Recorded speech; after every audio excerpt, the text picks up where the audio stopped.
Hello, boys and girls. It's me, the world of reading. And today we'll be carrying on with Harry Potter and the Philosopher's Stone. Today we're going to be carrying on from Chapter 2, The Vanishing Glass. Nearly 10 years had passed since the Dursleys had woken up to find their nephew on the front step. But Privet Drive had hardly changed at all. The sun rose on the same tidy front gardens and lit up the bright brass number 4 on the Dursleys' front door. He crept into their living room, which was almost exactly the same as it had been on the night when the Mr. Darcy had seen that fateful news report about the owls. Only the photographers on the mantelpiece really showed how much time had passed. 10 years ago, there had been lots of pictures of what looked like a large pink beach ball wearing different coloured bubble hats, but Dudley Dursley was no longer a baby. Now the photographers showed a large blonde boy riding his first bicycle on a roundabout at the fair, playing a computer game with his father, being hugged and kissed by his mother. The room held no sign at all that another boy lived in the house too. Yet Harry Potter was still there, asleep at the moment, but not for long. His Aunt Petunia was awake, and it was her shrill voice which made the first noise of the day. Up! Get up! Now! Harry woke up with a start. His aunt rapped on the door again. Up! She screeched. Harry heard her walking towards the kitchen, and then the second of the frying pan being put on the cooker. He rolled onto his back and tried to remember the dream he had been having. It had to be a good one. There had been a flying motorbike in it. He had a funny feeling he had the same dream before.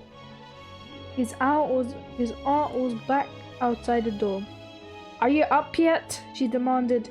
Nearly, said Harry. Well, get a move on. I want you to look after the bacon, and don't you dare let it burn. I want everything perfect on Dudley's birthday. Harry groaned. What did you say? His aunt snapped through the door. Nothing. Dudley's birthday. How could he have forgotten? Harry got slowly out of bed and started looking for socks. He found a pair under his bed and, after pulling a spider off one of them, put them on. Harry was used to spiders because the cupboard under the stairs was full of them, and that was where he stepped. When he was dressed, he went down the hall into the kitchen. The table was almost hidden beneath all Dudley's birthday presents. It looked like though Dudley had got the new computer he wanted, not to mention the second television and the racing bike. Exactly why Dudley wanted the racing bike was a mystery to Harry. As Dudley was very fat, hated exercise unless of course it involved punching somebody. Dudley's favorite punch bag was Harry, but he couldn't often catch him. Harry didn't look it, but he was very fast. Perhaps it had to do with something with the dark cupboard, but Harry has been always small and skinny for his age. He looked even smaller and skinnier than he really was, because all he had to do is wear old clothes of Dudley's, and Dudley was about 4 times bigger than he was. And get a sip of water from the butterbeer cup.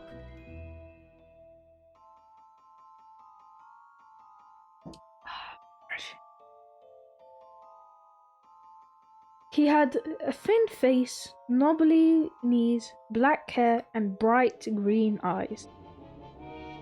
He wore round glasses held together with a lot of sellotape because of all the times Dudley had punched him on the nose. The only thing Harry liked about his own appearance was a very thin scar on his forehead, which was shaped like a bolt of light. He had it as long as he could remember, and the first question he could remember asking his Aunt Petunia was how he got it. In the car crash, when your parents died, Chad said, and don't ask questions. Don't ask questions. That was the first rule for a quiet life of the Dursleys. Uncle Vernon entered the kitchen as Harry was turning over the bacon. "Comb your hair!" he barked, by the way of morning greeting. About once a week, Uncle Vernon looked over the top of his newspaper and shouted that Harry needed a haircut. Harry must have had more haircuts than the rest of the boys in his class put together, but it made no difference. His hair simply grew that way, all over the place. Harry was frying eggs by the time Dudley arriving in the kitchen with his mother.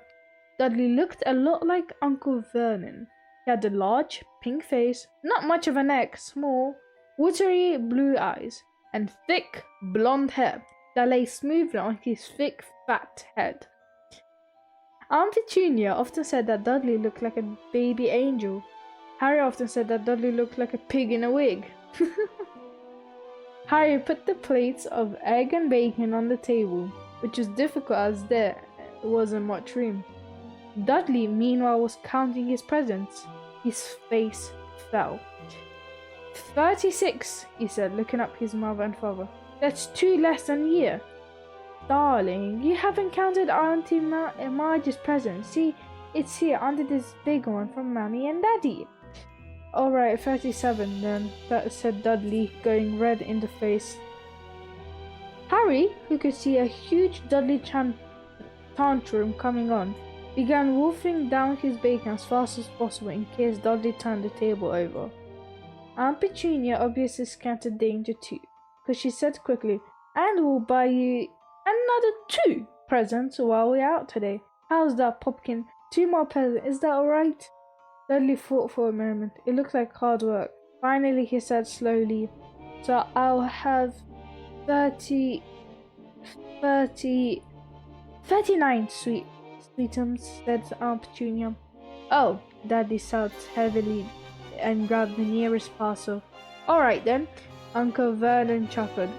"Little Tyke wants his money worth, just like his father." "Attaboy, Dudley," he ruffled Dudley's hair. At the moment the telephone rang, and Aunt Petunia went to answer it, while Harry and Vernon watched Dudley unwrap the racing bike, a sign camera, a remote control airplane, 16 new computer games, and a video recorder. He was ripping the paper off a gold wristwatch when Aunt Petunia came back from the telephone, looking both angry and worried. "Bad news, Vernon. She said Mrs. Fig broken her leg. She can't take him." She jerked her head in Harry's direction. Dudley's mouth fell in horror, but Harry's heart gave a leap. Every year, on Dudley's birthday, his parents took him and a friend out for a day to adventure parks, hamburger bars, or the cinema. Every year, Harry was left behind with Mrs. Fig, a mad old lady who lived 2 streets away. Harry hated it there. The whole house smelled of cabbages, and Mrs. Fig made him look at the photographs of all the cats she've ever owned. "Now what?" said Aunt Petunia, looking furiously at Harry. As though he planned this, Harry knew he ought to feel sorry that Mrs. Fig had broken her leg. But it wasn't easy when he reminded himself it would be a whole year before he had to look at Tibbles, Snowy, Mr. Paws, and Tufty again. "We could phone Marge," Uncle Vernon suggested. "Don't be silly, Vernon. She hates the boy." The Dursleys often spoke about Harry like this, as though he wasn't there, or rather as though he was something very nasty that couldn't understand them, like a slug. "What about, what's her name, your friend, Yvonne, on holiday in Majorca?" snapped Aunt Petunia. You could just leave me here, Harry put in hopefully. He'd be able to watch what he wanted on television for a change, and maybe even have a go on Dudley's computer. Aunt Petunia looked as thought she just swallowed a lemon. And come back and find the house in ruins, she snarled. I won't blow up the house, said Harry, but they weren't listening. I suppose we could take him to the zoo, said Aunt Petunia slowly, and leave him in the car. That car's new. He's not sitting in it alone. Dudley began to cry loudly. In fact, he wasn't really crying. It had been years since he really cried, but he knew that if he screwed up his face and wailed, his mother would give him anything he wanted. Dinky dum-dums, don't cry, Mummy won't let him spoil your special day, she cried, flinging her arms around him. I don't want him to come, Dudley yelled between huge pedant sobs.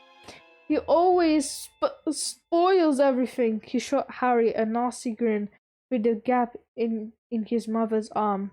Just then the doorbell rang. Oh, good Lord, they're here, said Aunt Petunia frantically. And a moment later, Dudley's best friend, Piers Polkiss, walked in with his mother. Piers was a scrawny boy with a face like a rat. He was usually the one who held up people's arms behind their backs while Dudley hit them. Dudley stopped pretending to cry at once. Half an hour later, Harry, who couldn't believe his luck, was sitting in the back of the Dursley's car, with Piers and Dudley on the way to the zoo for the first time in his life. His aunt and uncle hadn't been able to think of anything else to do with him, but before they let him, Uncle Vernon had taken Harry aside. I'm warning you, he had said, putting his large purple face right up close to Harry's. I'm warning you now, boy. Any funny business, anything at all, and you'll be in that cupboard from now until Christmas. I'm not going to do anything, said Harry, honestly. But Uncle Vernon didn't believe him. No one ever did. Another sip of water.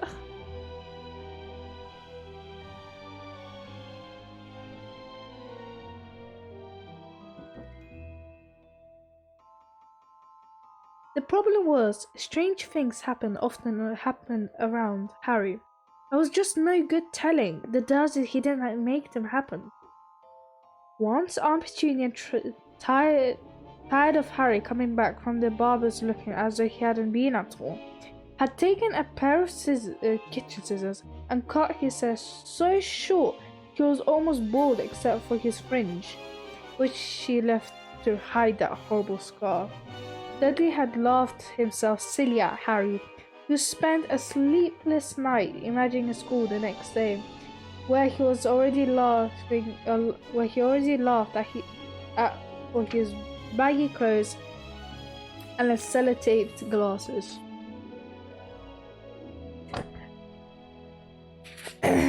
Next morning, however, he had got up to find his hair exactly as it had been before Aunt Petunia had sheared it off.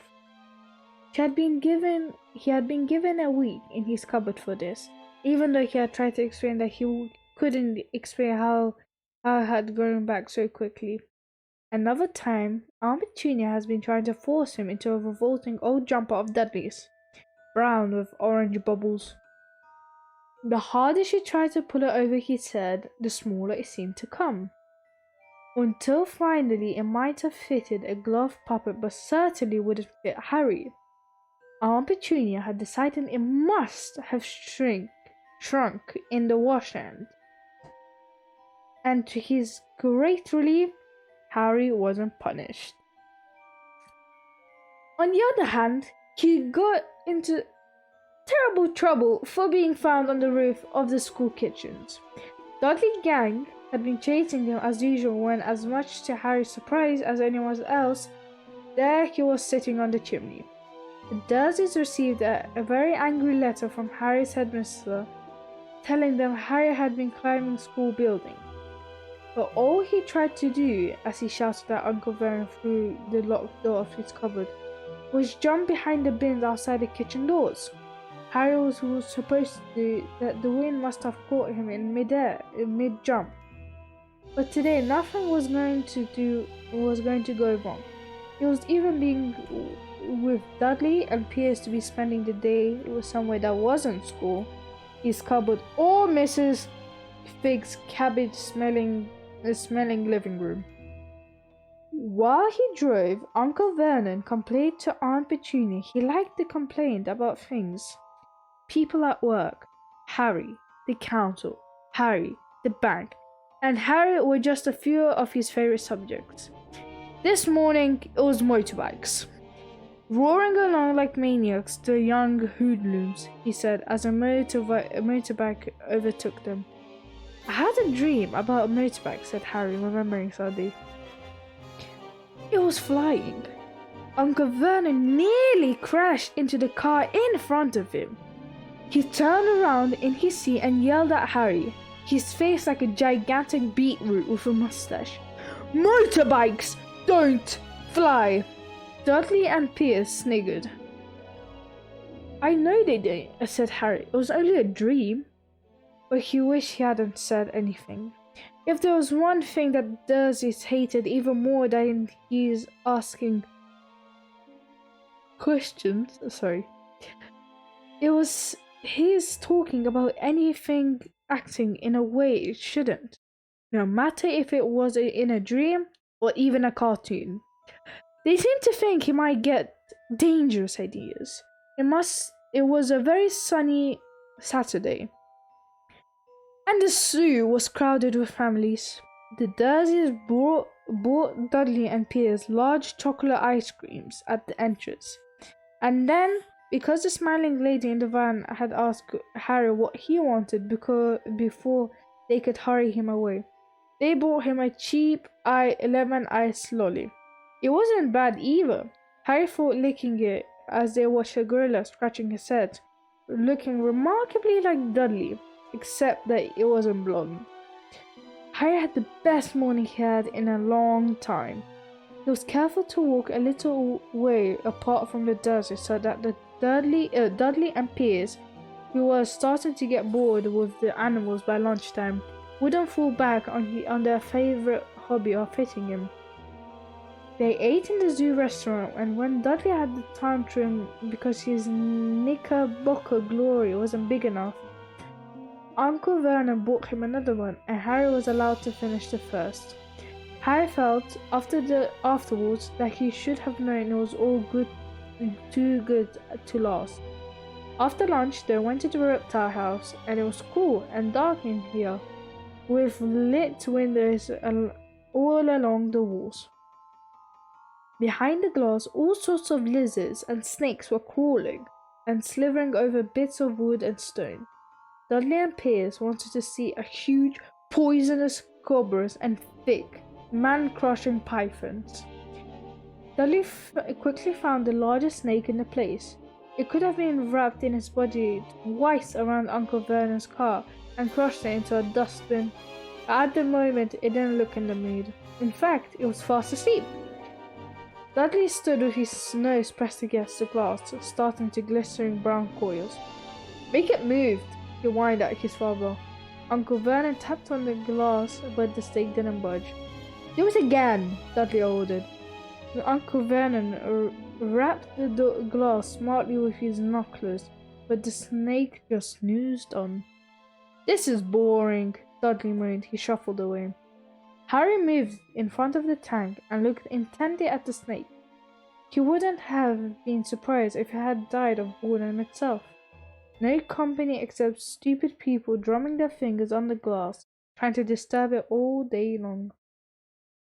It was worse than having a cupboard as a bedroom, where the only visitor was Aunt Petunia hammering on the door to wake you up.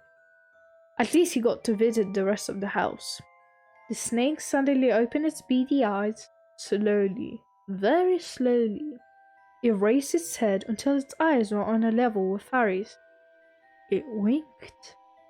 Harry stared, then he looked quickly around to see if anyone else was watching. They weren't. He looked back at the snake and winked too. The snake jerked its head towards Uncle Vernon and Dudley, then raised its eyes to the ceiling. It gave Harry a look that said quite plainly, "I get that all the time." "I know," Harry murmured through the glass, though he wasn't sure the snake could hear him. "It must be really annoying." The snake nodded vigorously. "Where do you come from anyway?" Harry asked. The snake jabbed its tail at a little sign next to the glass. He peered at it. "Boa constrictor, Brazil. Was it nice there?" The boa constrictor jabbed its tail at the sign and said again, and Harry read on. "This specimen was bred in the zoo." "Oh, I see. So you've never been in Brazil?" As the snake shook its head, a deafening shout behind Harry made both of them jump. "Dudley! Mr. Dursley! Come and look at this snake! You won't believe what it's doing!" Dudley came waddling towards them as fast as he could. "Out of the way, you!" he said, punching Harry in the ribs. Caught by surprise, Harry fell hard on the concrete floor. What came next happened so fast no one saw how it happened. 1 second, Piers and Dudley were leaning right up to the glass. The next, they had leapt back with howls of horror. He sat up and gasped. The glass front of them, both constrictor's tank, has vanished. The great snake was uncoiling itself rapidly, slithering out on the floor. People throughout the reptile house screamed and started running for the exit. As the snake slid swiftly past them, Harry could have sworn a low, hissing voice said, "Brazil, here I come." "Thanks, amigo." The keeper of the reptile house was in shock. "But the glass," he kept saying. "Where did that glass go?" The zoo director made Aunt Petunia a cup of strong sweet tea while he apologized over and over again. Piers and Dudley could only gibber. As far as Harry had seen, the snake hadn't done anything except snap playfully at their heels as it passed. But by the time they were all back in Uncle Vernon's car, Dudley was telling how it had nearly bitten off his leg, while Piers was swearing it had tried to squeeze him to death. But worst of all, for Harry at least, was Piers calming down enough to say, "Harry was talking to it, weren't you, Harry?" Uncle Vernon waited until Piers was safely out of the house before staring to Harry. He was so angry he could hardly speak. He managed to say, "Go, cupboard, stay, no, meals," before he collapsed into a chair and Aunt Petunia had to run and get him a large brandy. Harry lay in his dark cupboard much later, wishing he had a watch. He didn't know what time it was, and he couldn't sure the Dursleys were asleep yet. Until they were, he couldn't risk sneaking into the kitchen for some food. He lived with the Dursleys almost 10 years. 10 miserable years. As long as he could remember, ever since he'd been a baby and his parents had died in that car crash. He couldn't remember being in the car when his parents had died. Sometimes when he restrained his memory during long hours in his cupboard, he came up with a strange vision, a blinding flash of green light and a burning pain on his forehead. This, he supposed, was the crash through. He couldn't imagine where all the green light came from. He couldn't remember his parents at all. His aunt and uncle never spoke about them. And of course, he was forbidden to ask questions. There were no photographs of them in the house. When he had been younger, Harry had dreamed of this unknown relation coming to him to take him away. But it never happened. The Dursleys were his only family, yet sometimes he thought, or maybe hoped, that strangers in the street seemed to know him. Very strange strangers they were too. A tiny man in a violet top hat had bowed to him once while out shopping with Aunt Petunia and Dudley. After asking Harry furiously if he knew the man, Aunt Petunia and rushed them out of the shop without buying anything. A wild-looking old woman dressed all in green had waved merrily at him once on a bus. A bald man in a very long purple coat had actually shaken his hand in the street the other day, and then walked away without a word. The weirdest thing about all these people was the way they seemed to vanish the second Harry tried to get a closer look. At school, Harry had no one. Everyone knew that Dudley's gang hated that odd Harry Potter in his baggy old clothes and broken glasses, and nobody liked to disagree with Dudley's gang. That's the end of chapter 2. In the next video, I will start with chapter 3. So I hope you guys have enjoyed the video. If you have, then consider subscribing for more videos like this. I'll be reading more books because this channel is called World of Reading. I will see you on the next chapter of this magnificent book. See you on the next chapter.